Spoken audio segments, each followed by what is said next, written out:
So I'm currently in the process of rebranding my channel and completely changing the niche. And changing your niche is a lot like starting a new channel. So I find myself asking and writing down ideas on what I would do differently. What am I actually going to do differently with this new channel? What are the things that I didn't like? What are the things that worked? What are the things that didn't work? And what are the things that aren't going to be working with changes in the algorithm and everything else in 2025 and beyond? So in this video, I wanted to break down what I would do differently, the ideas that I have for my channel moving forward, and some things that I'm actually seeing working as well, so that I would probably want to be implementing myself, and maybe you will as well. So I'm just going to work my way through these points, and hopefully you get some inspiration for your channel, either rebranding or starting a new one in 2025. The first point is that I've seen this massive revolution in vlogging. Vlogging is coming back to the YouTube platform as people are craving more authentic content. And you're seeing this in sort of more low effort, simpler types of videos being produced. There's a lot more in the over 35 demographic where people are doing simpler content because that is a massively underserved market right now. So that may be an option of a sort of market that you want to tap more into if you're, say, someone over 30. But this vlogging style, this simple vlogging style where you're just naturally talking like this, it doesn't have to be out and about, but people are talking in cars, people are just talking on their phone on the way to work while they're walking their dog. These simple, authentic types of vlogging are really taking off. Now, I'm not talking about documenting yourself and that type of thing. I'm talking about ones where they sort of merge more with other topics. So you still are potentially a normal educator, information channel, you have your viewpoints and everything else, but you're actually merging them together with being out and about in a more vloggy style. So it's more the craving for authenticity that people want. So it's more of a format that I'm seeing working better. And I'm seeing channels really grow because people are craving the authentic content because of the rise of AI and a lot of faceless stuff over the last couple of years. We're seeing a bit of a backlash. The natural backlash is there's going to be people that want more contact, authenticity, and engagement and everything with creators. So it's definitely a format that I'm seeing work better. And that's a great benefit for new channels because you're going to be able to simply use what you've got. The rougher, the better. You don't need highly polished videos anymore. So this is a good opportunity. So I'm definitely going to be doing more of that out and about. So the point number 2 is I would teach what you know. So speak to something that you know. Now, again, you don't have to have an educational channel. You could be doing entertainment or whatever else, but try to speak to subjects, passions, topics that you know really well. Like if you can just talk naturally on it. If someone at a party is like, oh God, that guy just doesn't stop talking about YouTube or doesn't stop talking about horses or doesn't stop talking about mountain biking.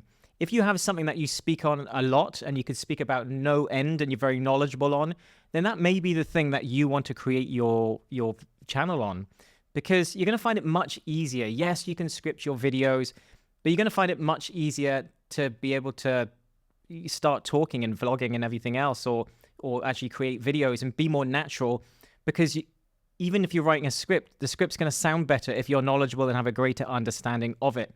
So I really would go to that. What a lot of us tend to do when we're starting a YouTube channel is we try to find out what is the highest CPM, what's going to pay me the most money, what's going to make me the most money. Inevitably, yes, there's going to be things in finance and or the big 3 and all of these different niches that are going to bring in more money. And I do recommend that you have an overlap of those. I mean, if you would like more in-depth training on coming up with your new ideas and developing your niche idea and everything else, then we have our 30-day growth sprint. It's completely free. You can do that. The link is in the video description to help you decide on what you're going to do and find that overlap. So yes, you do want to find things that are going to help you make money, but you can merge those topics. So you're better sticking off to your passionate topic and then merging it with an overlapping thing that basically the world is willing to pay for. So you find ways to monetize it, but I would start with your passions and start with talking about topics that you really, really know. So point number 3 is I would solve problems. So I would potentially look to solve problems, especially obviously if you're an educational or expert or information channel, then try to solve problems.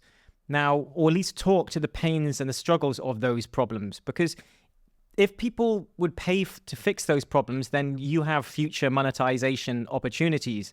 But also, if people are willing to pay to fix those problems and they're in-demand problems that people really want to solve, then you're going to get eyeballs on it, because people pay either with their time or with their money.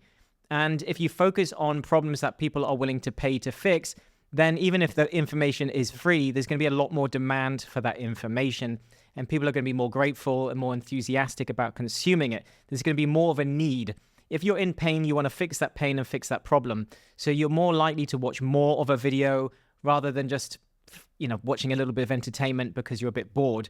It doesn't have the same degree of urgency. So I would always focus on trying to fix problems. And obviously, especially with the educational side of things, that's going to make it much easier for you to monetize things later on, because where the problems are is where the money and the attention tends to go. So I would focus on trying to fix problems, definitely. I think that's a great option moving forward. I would also plan out your videos a bit more. This is something that, even though I've just told you to wing things more and be more natural and everything else, that doesn't mean that you don't focus on planning at all. I would definitely make sure that you're writing down bullet points so you're guiding, because you don't want to do these meandering types of vlogs where it's a day in the life and I'm just out about walking, talking on nothing in particular, because I think those types of vlogs, they're fine if the person is interesting. But for the rest of us, we need to make sure that we've actually got purpose behind the video. And you can only stick to that purpose and that message if you do at least a little bit of planning in terms of bullet points. But the main part of the planning that I think people really need to be focusing on at the moment is, because YouTube is getting really noisy, especially with all the AI options out there. Everybody has thumbnails now, and the quality of the thumbnails is great, and you can get AI to come up with better titles, better thumbnails. And the algorithm is pushing out much more content these days to smaller creators. So everything is really busy and noisy. So I think it's important that you spend a lot more time planning. You've probably heard other people say this, working on your video packaging. And the packaging is the idea itself, the title, the thumbnail, and the first 30 seconds of the hook. So that part will make you win so much more on YouTube. So focus on that.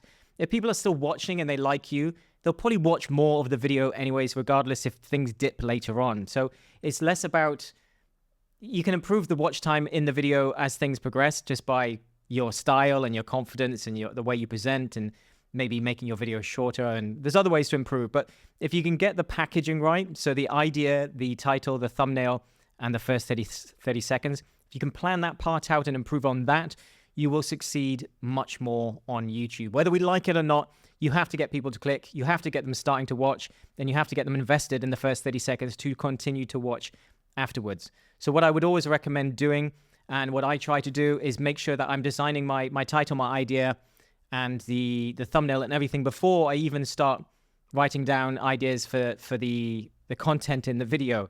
So you don't go away and come up with an idea and then just start recording. Because if the packaging isn't good, it doesn't matter how good the video is. So you really need to make sure the packaging is on point.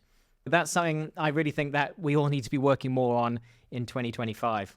And this is an interesting one. This one is having strong opinions. It's pretty noisy out there, and for a long time, we all want to try and conform to YouTube's policies and the ad policies because we want to make more money. And yes, obviously, that's important. We don't want to offend anyone, but it's become such a minefield on social media platforms that many of us don't have any strong opinions on anything. We've become very vanilla, but you'll see, and you probably notice, the channels that grow the fastest normally are polarizing people. They have strong opinions. They're very polarized. They're very one way. Some people hate them. Some people love them. They're the Marmite on YouTube, but they grow faster because of it. And I think it's important to stand for something. You need to throw stones at something. You have to in order, we humans like to group together. And in order to group together, that means we have shared values. And that means that there's things that we don't necessarily agree with. And now I'm not saying that you should hate on people. I definitely don't agree with that. But you have views, and be willing to show those views and stand by them. So it's important to say, if I have two cameras, I go, I really don't like this camera. I think it's crap, and people are going to give me hate for it. But I just don't like it, and this is why. But I love this one. So have strong views. Don't be neutral. There's nothing worse than watching a video, and I'm going to stick to the camera theme, but this could be on any topic. I hate it when I'm watching a versus video on two cameras, and I want their view. I want their opinion because I watch their videos, I already trust them, and what I want is a clear answer. Which one should I get? Which one do you recommend? And they just go, well, it depends. It depends on what your needs are. If your needs are this, and that is information is valid. But what I still want is a clear answer. Honestly, if you're doing this, get this one. This one all the way. This is the one I would pick.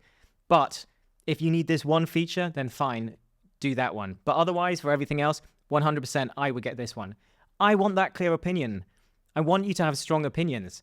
So we want more of that. We want people to throw stones at our enemies, agree with us. If you want more engagement on your videos and your channel and everything else and faster growth, be a bit more polarizing. I'm going to try and do it, and let's see how it goes. But I would say from what I've seen, people want more polarizing, less vanilla.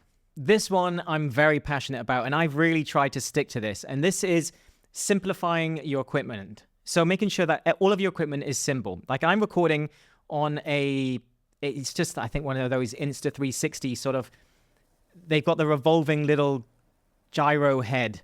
So they're a bit like the Pocket, the DJI Pocket sort of moving gimbal, but it's just literally a webcam. And it's a 4K webcam, but the quality is really good. And it plugs straight into my computer and I can record straight into Descript.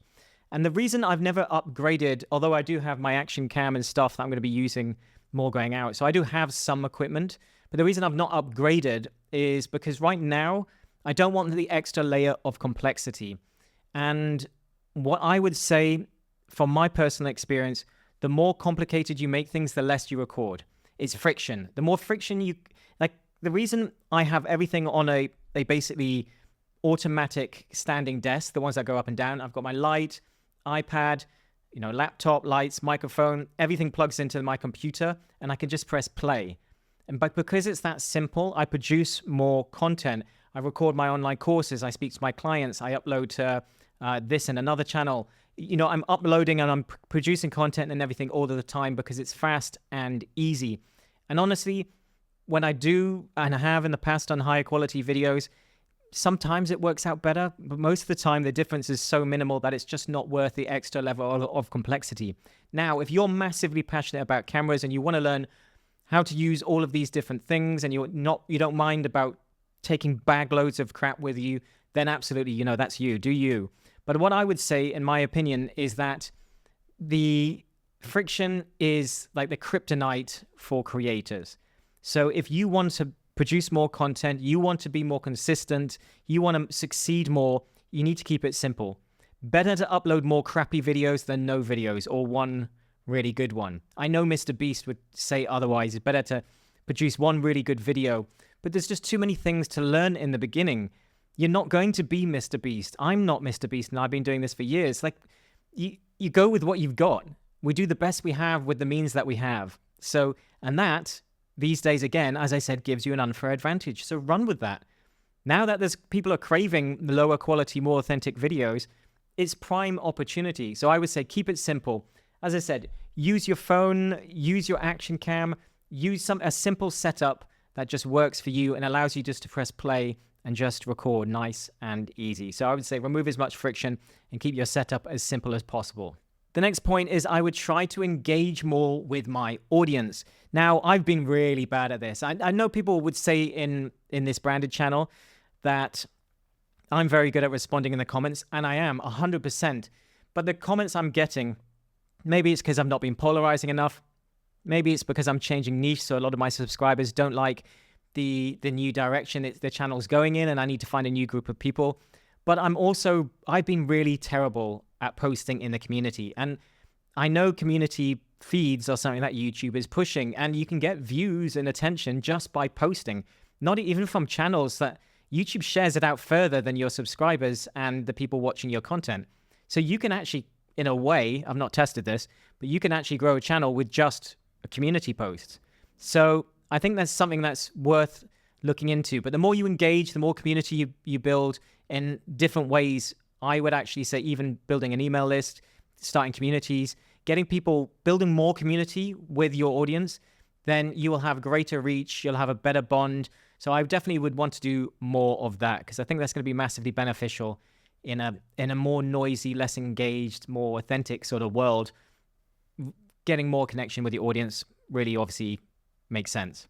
The next one is I would focus on inspiring more, sharing tips, yes, but also sharing adventures, sharing fun, trying to simplify, and generally trying to help others.